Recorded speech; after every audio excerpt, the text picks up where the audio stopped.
I'm just sharing with you our experience. It was very nice. Happened to be very nice. I always like to have Rabbi. Okay, 8a. Few lines down. More sources.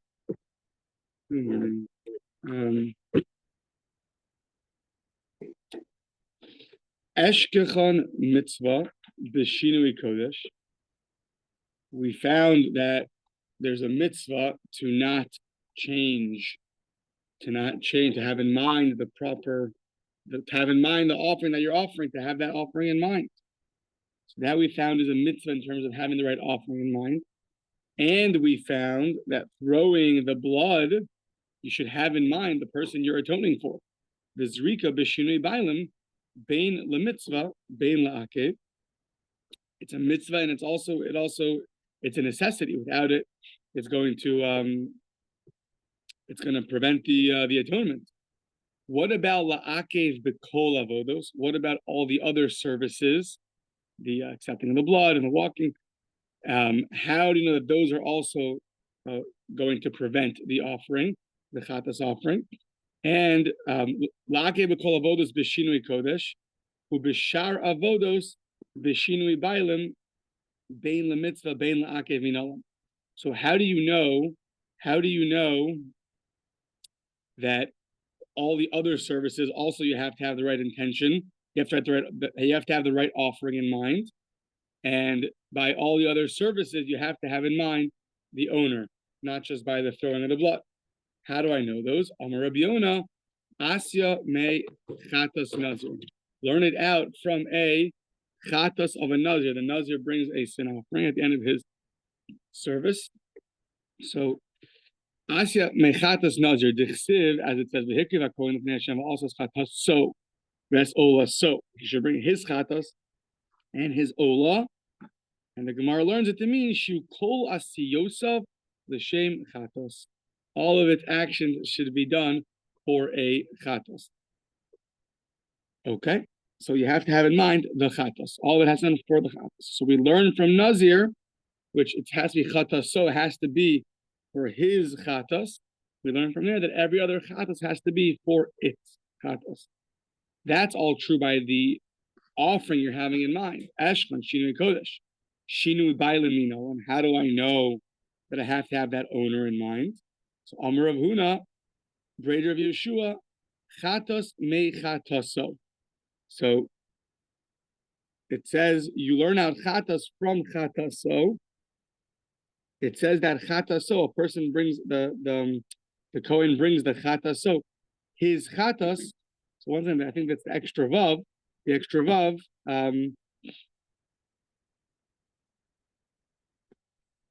Yeah, 1 second.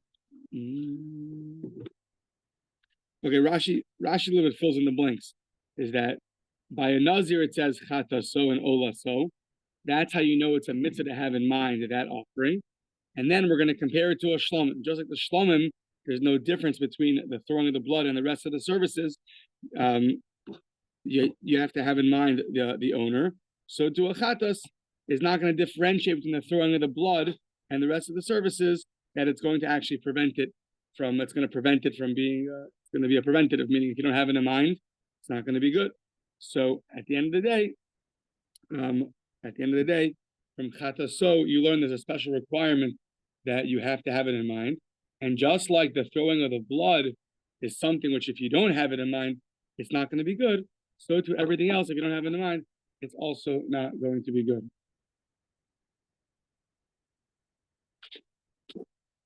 Maskef Ravina asks Ravina, Elamiat, if that's true, that you're interpreting the vav chatas chataso. So what is ola so? It says ola so by the ola offering. So what by the nazir when he has to bring an ola offering? It says ola so. So ma'idirash today, how are you going to interpret ola so? Ula Ravina, and according to Ravina, it says mincha so, mincha so. And it says nesech, nischo, the libation. So this vav keeps coming up. So once you're interpreting the vav in one area, how are you going to interpret the rest of the vavs? Ma'idirash tebahu. So says the Gemara, that's not so hard. Hahumi baile minchasam uniskechem balayla. Minchasam v'niskechem afilu le'machar. So what you're gonna interpret, meaning ola so sounds like might be a difficulty, but the other two are not difficulties. Why? Because you're going to interpret that you can bring the mincha offering and the libations even at nighttime or even tomorrow. Specifically, yeah, this the Nazir has to bring the mincha offering and the libations. So the other offerings have to be brought in the daytime, but we learn out that these ones could be brought even in the nighttime. Ella olas olaso ma'idarash tebehu. What about the extra vav when it talks about the ola, the burnt offering? How are you going to interpret that extra vav? That's one. And two is, who told you you're going to learn out the rules for regular sin offering from a Nazir? Vesu mi gari mehadadi. Chatos, chaylev mechatos nazir. You're going to learn out a regular chatos of forbidden fats from a chatos of a nazir. They're not comparable. Why not? Lo gomra. Why? Shekain yeshim adam acherim. The chatos nazir, you have to bring other offerings with it. So maybe only a sin offering that you have to bring other offerings with it is going to have all these special rules. But a regular sin offering, who says it's bound by the same rules? And the other way too. Chatas nazir min chatas chaylev lo gamer. Don't learn chatas nazir from chatas chaylev from chaylev. Why? Because chaylev has kares. Shekain kares. So maybe only things that are very strict like kares will require having specific intent. But other things that aren't as strict, who says it's going to have the same requirements? So this exposition from a nazir, a sin offering brought by a nazir at the end of his service, does not seem to do it for us. So Ella Amarava, Asya Mechatas Mitzora.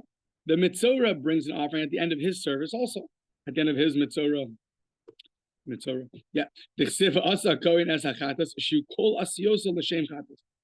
says the Kohen, the Asa Kohen, the Kohen does, Es HaChatas. He does the Chatas.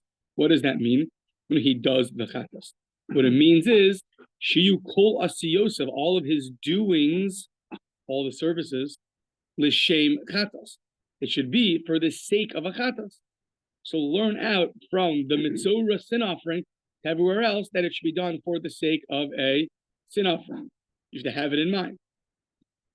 Says the Gemara of Ashkan Shini Kodesh in the Bali Minot. That's very good because it teaches you that you have to have this offering in mind. But where do I find that you have to have the owners in mind? Amar Kra, it says V'chiper al hamitaher mituma. So you have to atone for the one being purified from his impurity. Ala mitaher zeh v'lo ala mitaher chavero. You have to specifically have in mind this guy here, this guy that's being purified, and not his friend. So you have to have him in mind. So to learn from there to every other sin offering, you have to have in mind this person and not somebody else. Says the Gemara, that's also not sufficient. Why? Same thing.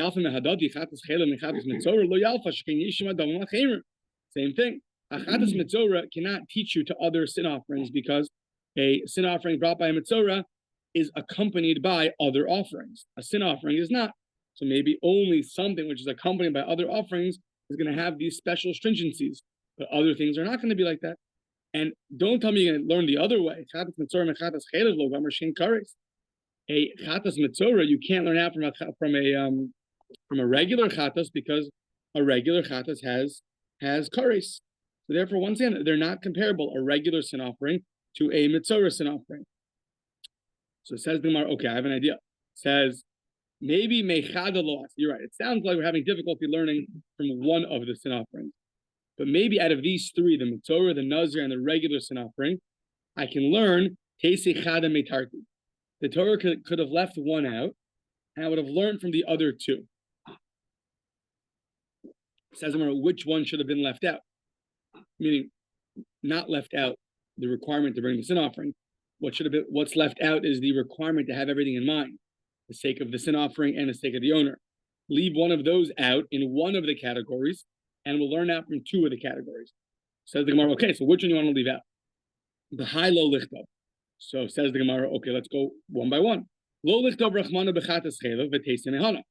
Leave out the requirement to have in mind the offering and have in mind the owner by a regular sin offering that you bring for eating forbidden fats inadvertently.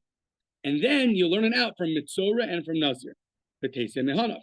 Says the Gemara, well, that wouldn't work. Why? Malahanach shkein yesh imahem damim yesh imam damim acherim. We just spoke out that those two offerings, the Nazir and the Mitzorah, when you bring them at the end of the Nazirite process or the Mitzorah process, they're accompanied by other offerings. So maybe only things that are accompanied by other offerings have to have these special requirements. So, but you cannot learn that to a regular sin offering, which is brought by itself. Says the Gemara, fine. Lo lichtav rachmana bechatas nazir. Don't write it by a chatas nazir. Leave out chatas nazir. And then v'teisei mehana. Learn out from a mitzorah and a regular sin offering. Ma lahanach shekein ein lahem she'ela. No, but there's still a difference. A nazir, at the end of the day, a nazir, a Nazirite, is a kind of vow. He takes a vow. It's called a neder nazirus. It's a vow of nazirus. A vow can get undone in certain situations, right? We have Hataras Nadarim, we had Erev Rosh Hashanah. So in certain situations, you can go and, if I would have realized that this would have happened as a result of me this, then, so then you could get your Nazirite vow undone. So therefore, Nazir is different because you cannot learn from Mitzorah and a regular sin offering to a Nazir because they can't be undone. So maybe only things that can't be undone are so stringent that you have that special requirements. But a Nazir has a certain leniency to it. Like it could be in certain circumstances, it could be undone. Okay, says the Gemara, leave out the detail by a chatas of a mitzorah, and you learn it out from a nazir and from a regular sin offering. No, but it's still going to be different. A mitzorah, you can bring even a very cheap offering. Bedalos, even a very, the bird offering. If you can't afford it, you can bring very cheap offerings. By a nazir, by a regular sin offering, you can't bring the bird offerings or other offerings. So therefore, you can maybe only things which are strict and don't allow, the cheaper offerings to be brought have these requirements, and you can't learn it out to a mitzorah. Okay, says the Gemara, Ela Markra, what we had already a few times, Zos HaTorah le'olo le'mincha, etc., etc., etc., and the end of the etc. is shlamim, and we're going to compare it all to a shlamim, the peace offering. Hikishu hakasav l'shlamim. Ma l'shlamim bein shinui kodesh bein shinui bailim be'inan l'shman l'mitzvah. Just like a shlamim, you have to have in mind the offering, and you have to have in mind the owner, and that's the ideal way to do it. That's the mitzvah. Afchatos, so to a sin offering, shinui kodesh bein shinui bailim be'inan l'shman l'mitzvah. So to a chatas, whether you have to have in mind the chatas, and you have to have in mind the owner. So be'inan l'shman l'mitzvah. You also learn it out that it's a mitzvah to do that. Hilkach mitzvah meishlamim. So you learn out that it's a mitzvah to have the right intent, and all of these other psukim, chataso, olaso, chataso by a mitzorah and by a nazir, all those v'hanach krai la'akev. Those psukim would now build on this exposition and teach you that not only is it a mitzvah, but it's actually a necessity. And if you don't do it, you're going to have the wrong intent. But at the end of the day, a chatas is going to be different than a chatas, like our mission says, a chatas and a pesach. There, if you have the wrong intent, it's going to be an invalid offering, as opposed to a shlamim. But we could still learn from a shlamim that you have the basic requirement. And then, on top of that, the verses indicate another novelty, and the novelty is that if you don't have in mind, then it's going to be invalid. Okay. Just learning out expositions. No hard logic so far in the first 8 daf. Yeah. So just expositions. So we'll see if the next 112 continue like this. Yeah. So Let me know. Yeah. So, okay. So, the Eshkechan Chatas Chelo, the Chsiv Ba Lechatas. We found by a regular sin offering, which, classically is referring to the forbidden fat. It says there that you shecht it lechatas. You shecht it for the sake of a chatas. Turn the page. So that's all good by a regular sin offering. What about a sin offering brought for doing idol worship inadvertently? Chatas tavos kachavim. That's one. And now we have three offerings that are categorically classified as a korban ola v'yored. These are three offerings that are also sin offerings, but here they're called a variable offering because you can bring, depending on your financial status, you can bring you can bring different. You have the ability to bring different offerings. Those three are called Shmias Kol, Bitus Asayim, and Tumas Nidus V'Chodashim. Shmias Kol is when you really know testimony about something, and someone says, "Hey, can you testify for me?" And you're like, "No, I don't know testimony," and then you're found to be a liar, and you knew testimony. Now you have to bring a sin offering. Bitus Asayim is a classic case of tomorrow I will go eat a cookie, and then you don't do it. So that also you have to go bring a korban olav yored. And Tumas Nidus V'Chodashim, that is going into the temple in a state of unholiness, or eating something in a state of impurity. Those you have to bring a korban olav yored. So avodas kochavim, and these three, the loksivu, it doesn't say there any requirement to slaughter it for the sake of a chatas. How do I know that you have to slaughter it for the sake of a chatas? So chatas avodas kochavim asim chatas chela. The sin offering for idol worship, you can learn out from the sin offering from forbidden fats. Why? They both have kares. Shekin kares kamosa. The hanach kuli asyan b'mehatzad, and the other three you learn from a mehatzad, which basically means is that you're going to look at chelev, and you're going to look at nazir and mitzorah, and you have these three sin offerings that you have to slaughter it for its purpose, for the sake of a chatas. And if you would have learned for one of them, you could find the difference. But once you have these three, so then they have a commonality that they all are a chatas, and you have to slaughter it with the right intent. So too, the other three, the variable offering, can be learned out from all of those that you also have to slaughter it for the right intent. But if you just had a nazir, you would say, no, nazir is different. Just had mitzorah, no, mitzorah is different. If you just had chelev, no, a chelev is different. When you put them all together, they're all similar in the fact that you have to slaughter their sin offering for the right intent. But once those three, you have that requirement, you can then learn out to the other three, the variable offerings, that they also have to be slaughtered for the right intent. The little sign over the picture is for your right intent. That's right. Remember intent. You have your job cut out for you when Mashiach comes. You're going to make those signs. Put up some signs. Mm-hmm. We know how that works. They're still going to forget. Tell your kids something, put the sign. I thought I had a little medallion to hang around the offering. Right. It says what it's for. The truth is, after they divided up the Kohanim into 24 groups, and then each group into 7, so it comes out that the Kohen's only working, other than the 3 holidays, he's only working a few weeks a year. Mm-hmm. So he really has time to prepare. I mean, he has 11 months of the year preparing, so yeah. What is he doing? That's right. So yeah. Okay. Let's assume that just like a surgeon won't perform a surgery without the proper preparation, hopefully the Kohen will take the job just as seriously. Yeah. So yeah, we hope. So yeah, we're giving him our truma or this. The least you can do is have me in mind when you my sin offering, right? So yeah. So Tanur Rabbanan. Okay.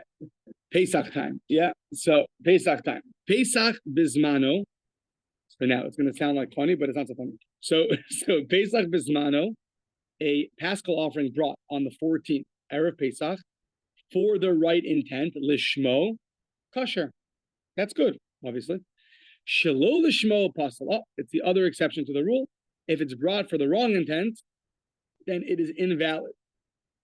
Okay, so that's pretty self-explanatory because the Torah says on the 14th, you have to bring on the 14th for the right intent. If you bring it for the wrong intent, it's invalid. Now, what about the rest of the year? Ubishar Yemos Hashanah. So now, the rest of the year, today, if someone brings a Paschal offering today for the sake of Pesach, that's going to be invalid because today is not Erev Pesach. However, Shelo Lishmo kosher. Let's say you bring a Pesach offering, Shelo Lishmo kosher, for the wrong intent. So, will be a case. You want to bring a Pesach offering, you sanctify it to be a Pesach offering, and then you slaughter it to be a shlomim or something like that. But you do this in the rest of the year. You don't do it on Pesach. You do it on any other day of the year. So that's going to be a valid offering. And now we're going to see a lot about that. So let's see. Minahani Mili. Okay, another. How do we know this is true?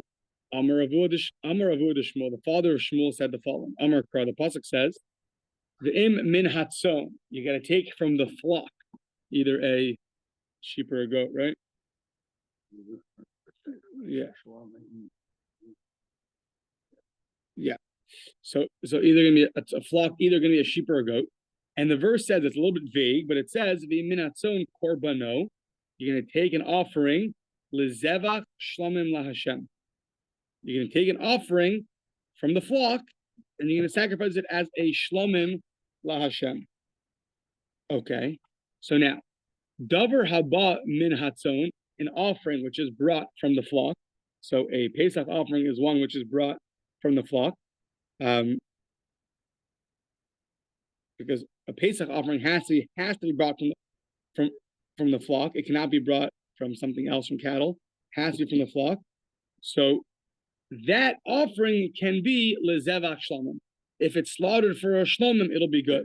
So it doesn't say anything about Pesach in the verse, but it says tzon, flock. So an offering that has to be from the flock, that's a Pesach offering. If it's shechted for a shlomim, it's going to be kosher. Now, it can't be talking about Erev Pesach, because that other verses specify that's going to be invalid. To slaughter a Pesach offering on Erev Pesach for a shlomim is going to be no good. So it must be referring to not Erev Pesach, and yet we see that something which is taken from the flock and slaughtered for a shlomim is going to be good. And now we're going to tear this apart till we make sure it's ironclad. Yeah? Do not take its word for it. So, Ema, maybe you'll tell me, Ema shlomim in, but media achrini lo. Maybe it's only telling you if you shecht it for the sake of a shlomim, it's going to be good. But let's say you were to shecht it for the shem of an olah, then it'll be puzzle. Then it'll be invalid. Now, our brisa didn't make any limitations. It said, if you shecht the Pesach offering the rest of the year, not for its purpose, it's going to be kosher.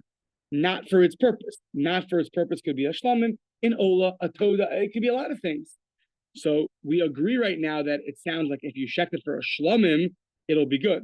But what we're disagreeing with, we're saying maybe it's only referring to a shlomim, but not anything else. And if that were true, then that would be seemingly to go against the brisa, which sounds like if you shech the Pesach for any other purpose the rest of the year, it's gonna be kosher. Amar Rabbi Ila, Amar Rabbi Yochanan, lezevach, l'rabbis kol zevach. It says lezevach, so you do not have to write lezevach. You could have just written, if you bring it for a shlomim, what's lezevach shlomim? To teach you that really any offering, if you bring it for any kind of offering, so then it's going to be kosher.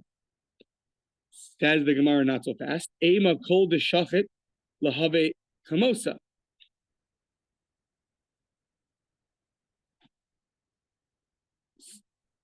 Says the Gemara, maybe what it means is whatever you slaughter it for, that's what it will be. So if you shechted it for the sake of an olah, it's going to be an olah.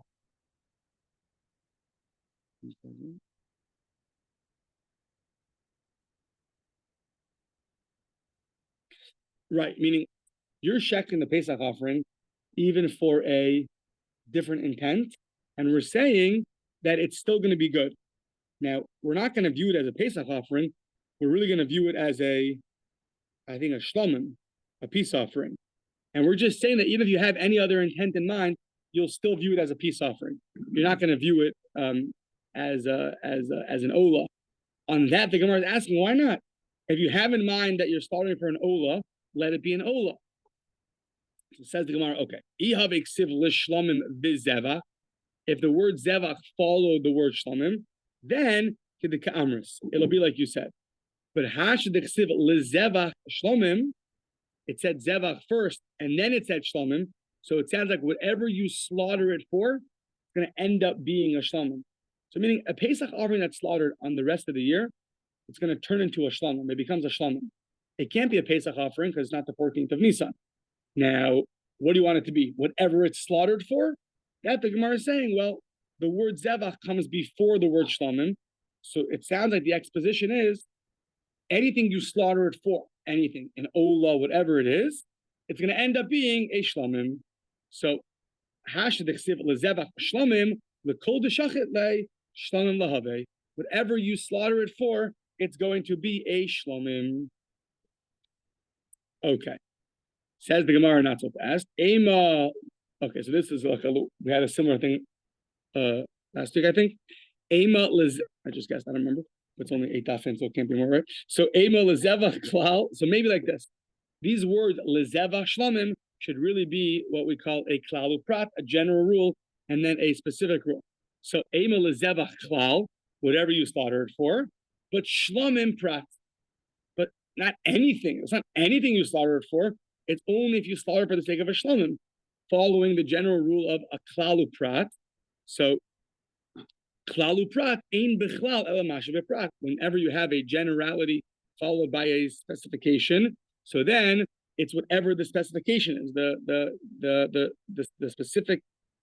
specification modifies the generality. So to here, you slaughter it for anything. Anything? No. Then it says for a shlomim.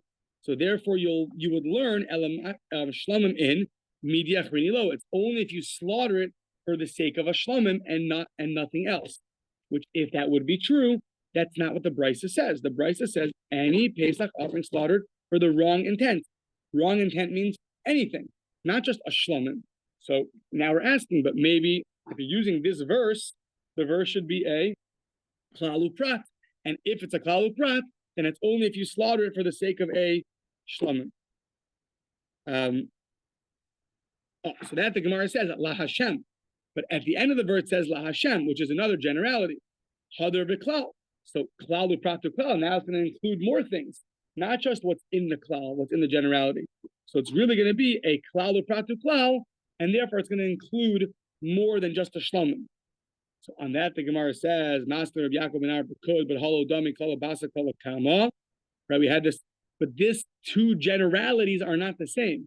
One is what you're slaughtering, it referring to any offering, and one is La Hashem, sounds like anything La Hashem. So let's see.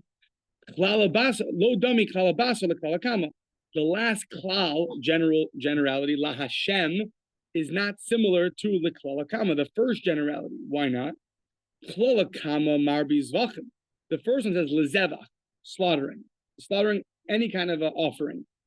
V'sulo, and that's it. Klalabasra, the klalabas says La Hashem, it's not referring to only the slaughtering, it's referring to really any of the services. Kol de La Hashem, v'afilu la'ofos, v'afilu la'menachos, it's referring to birds, it's referring to the mincha offering, any kind of service done for Hashem, not just slaughtering.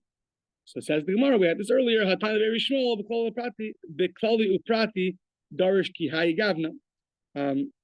He does say, even when the second generality is not referring to exactly the same things as the first generality, you still have the rule, klal upratu klal, and therefore, iyatadan ela ke'ein haprat. Therefore, you interpret that the verse is referring to things that are similar to the detail. So, maha prat mefurish, just like the detail is explicit. In our case, it's the shlamim. Shehu shalo lishmo. What's unique about the detail in our case? Because you're slaughtering a Pesach offering for the sake of a shlamim. That's not for its sake, and yet it's kosher. It's good, the kosher. Therefore, af kol shehu shalo lishmo, big kosher. Anything you slaughter not for its sake, meaning any Pesach offering that's slaughtered the rest of the year, not for its sake, will also be kosher. Says the Gemara, Imaha prat mefurash davar haba beneder ubenedava af kol haba beneder ubenedava ola v'shlamim in chatas va'asham lo. Okay, so now if you're gonna focus on the specification in the middle of the two generalities, then why don't you zoom in even more? So how are you gonna zoom in?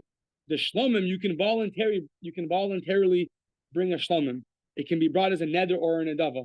You could say, okay, I want to bring a shlomim. So maybe it's referring to only things that can voluntarily be brought, like a shlomim or an ola offering. But a chatas and a asham, those sin offerings, those are not voluntary. Those are consequential. Those you bring when you do an aveira, you bring a chatas. You can't offer a chatas as a voluntary offering. Doesn't make sense. It can only be brought after you do a sin. So maybe the paschal offering that's brought the rest of the year, it's only going to be kosher if you have the wrong intent in mind, but the wrong intent is only going to be something which is like a shlomim, and a shlomim is brought voluntarily. So maybe a shlomim and an ola, which you can bring voluntarily, if you have that in mind when you slaughter it, then it's going to be good.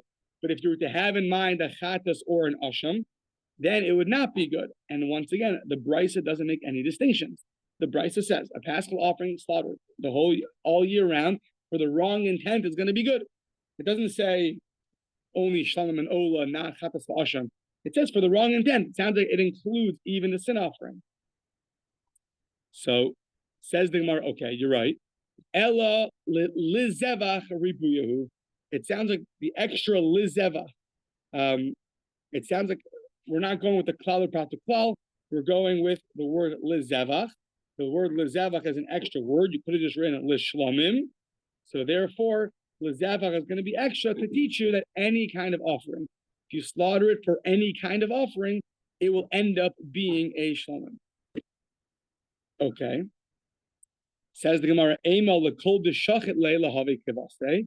Maybe what it means is not that it's going to be a shlamim. Maybe it's going to be whatever you slaughter it for. Which is basically a very similar question that we had earlier.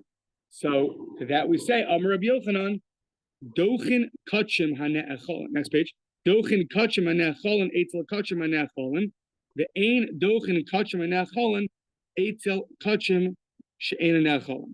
So the Pesach offering originally was sanctified to be eaten, and therefore it's going to, now that you slaughtered it for the wrong intent, it's going to take on the form of an offering that's similar to it. A shlamim offering is also eaten. So just like the original Pesach offering is eaten, so to now when you slaughter for the wrong intent, it's going to be similar to the shlamim, which is also eaten. But if you have the wrong intent, it's not going to take on the characteristics of an offering which is not similar to it. So if you shechter for an ola, let's say, an ola is not eaten. So we're not going to say that the Pesach offering is going to turn into an ola because that's too far removed from its original sanctity. Yeah. Says the Gemara, okay, that's good for an ola maybe, but a chatas and an asham are eaten. Atu chatas asham milo misachli. When you shech the Pesach offering for the sake of a chatas, let it take on the characteristics of a chatas. Which is a funny thing. I don't know. It's a funny thing because you're going to now bring a chatas for what? You have a Pesach, a sin offering. You have a paschal offering. You're slaughtering it today. And you have in mind a sin offering. So Gemara is suggesting let that take the characteristics of a sin offering. So it's a funny thing. Sin offering for what? You're going to bring this offering. It's going to atone for what? Yeah, for bringing the Pesach on the wrong time. But usually a chaz offering is brought for something which you're liable curries for. So it's just an interesting suggestion. Yeah, right. It's giving Pesach all together. We're falling asleep instead of bringing the Pesach off.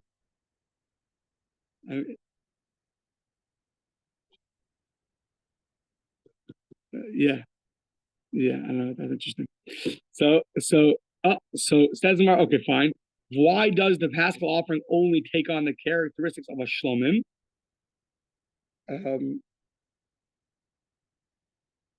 Yeah. So it says, Ella dochin kachim hanecholom lekol adam. Shlomim is anybody can eat a shlomim. Whoever brings a shlomim can eat, also gets a part of the shlomim. of the peace offering. A chatas and asham, the person does not get to eat. The kohanim get to eat. So if you want to compare the paschal offering to another offering, it's going to be most similar to a shlamim, because not only are they both eaten, but they're eaten by everybody, meaning anybody could eat a paschal offering. So, ela dochen kachim hanechal l'chol adam, eitz kachim nechalim l'chol adam. The ein dochen kachim nechalim l'chol adam, eitz kachim she'ein nechalim l'chol adam. And we're not going to compare the paschal offering and give it the form of a sin offering, because a sin offering is only eaten by the kohanim. A paschal offering can be eaten even by non-kohanim. So therefore, it's more similar to a shlamim. Rabbi Yossi, Rabbi Abin Amar, he says like this: Dochen kachim kalim, eitzel kachim kalim, the ein dochen kachim kalim, eitzel kachay kadashim. We know there's different categories of holy offerings. One are called kachim kalim. They're a lesser sanctity. They're less restrictive in where you can eat them. They have more time you can eat them in. So they're called kachim kalim. And then there are things that are much more restrictive. They're because of their higher level of sanctity. They're called kachay kadashim. So a Pesach and a Shlamim are both in the category of kachim kalim. A chatas and a asham, a sin offering and a guilt offering, are in the category of kachay kadashim. So if you're going to slaughter the Pesach offering during the year, and you have in mind the wrong intentions, it's once again more similar to a peace offering, because they're both categorically kachim kalim, and it's not similar to the sin or the guilt offering, which is categorically classified as kachay kadashim, much holier offering. Okay, so at the end of the day, a paschal offering slaughtered for the wrong intent all year round sounds like right now, no matter what you have in mind, it's going to take on the characteristics of a shlamim, of a peace offering. And the reason being, because the word lizevach is extra. The verse could have just said shlamim. The word lizevach is extra to teach you that anything you slaughter it for, it's going to have the characteristics of a shlamim. Okay. Maskif law Rabbi Yitzchak Rabbi Savrin. Rabbi Yitzchak, the son of Rabbi Savrin, has the following question. Ema shachte l'shem meiser l'have meiser. What if you slaughter the paschal offering for the sake of meiser? Sounds like meiser, like meiser behema. For this, it should be like you have in mind meiser. That it should be your tithes. So maybe it should take on that characteristic. So for what halacha would that make a difference? L'mai hilchasa delo libai nisachim u lemilka alaha. Ulemeka malaha. Ulemeka malaha below yigal. The meiser behema, the meiser, the 10th animal you bring, you don't need to bring libations with it. And there's a verse that it's restricted by a verse called lo yigal, you can't redeem it. So maybe if you have in mind, when you slaughter the Pesach offering, you have in mind the meiser, so it should take on those characteristics, which means what? Don't bring libations with it, and it'll be forbidden to redeem, just like meiser. So maybe you should say that. Amar Krah Asiri hiya Kodesh. The 10th one is going to be Asiri Kodesh. Yeah, the 10th one's going to be Kodesh. Ze meiser ve'ein acher meiser. Only this one, the actual 10th animal, is going to take on those characteristics, and no other animal will take on those characteristics. Okay. Maybe if you have in mind the firstborn animal, when you slaughter your paschal offering the rest of the year, it should take on the characteristics of a firstborn animal. For what? So what practical halacha is going to come out of that? That, once again, it's not going to need libations. Or you'll give it to the kohanim, like a bechor is given to the kohanim. This will also go to the kohanim.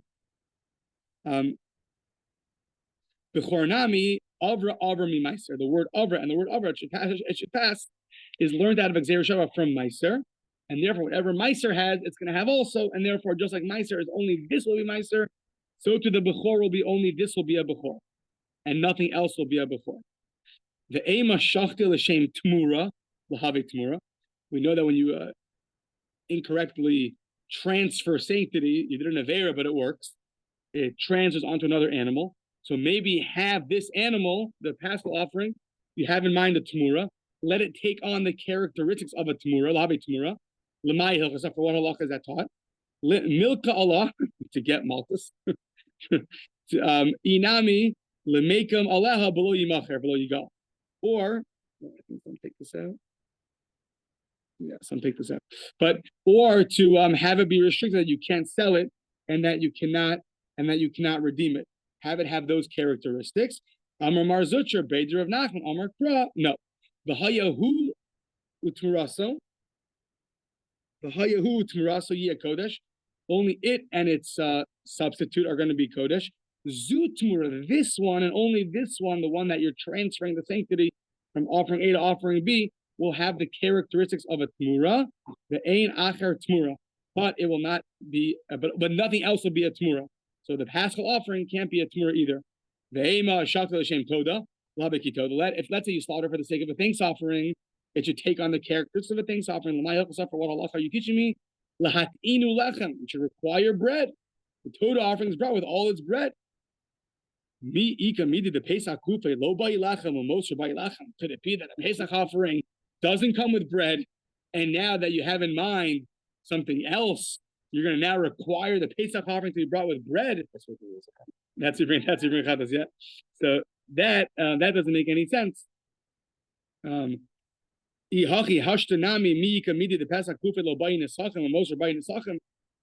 but what happens now? You slaughter the pesach offering for the wrong intent.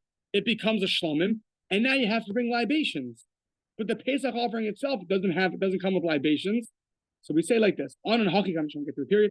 Anon haki kamrinan mi kamidi the moser toda atma labayi lechem the ilu moser the asiluhum alma bayi lechem. The toda itself, if you have a toda offering, then you lose it, and then you bring another one in its place, and now you find the original one. When that's brought, it does not require bread anymore. Only the actual one that was brought as a toda. But the one that you lost and then found now has a sanctity of a toda, a thanks offering, but you don't bring bread with it.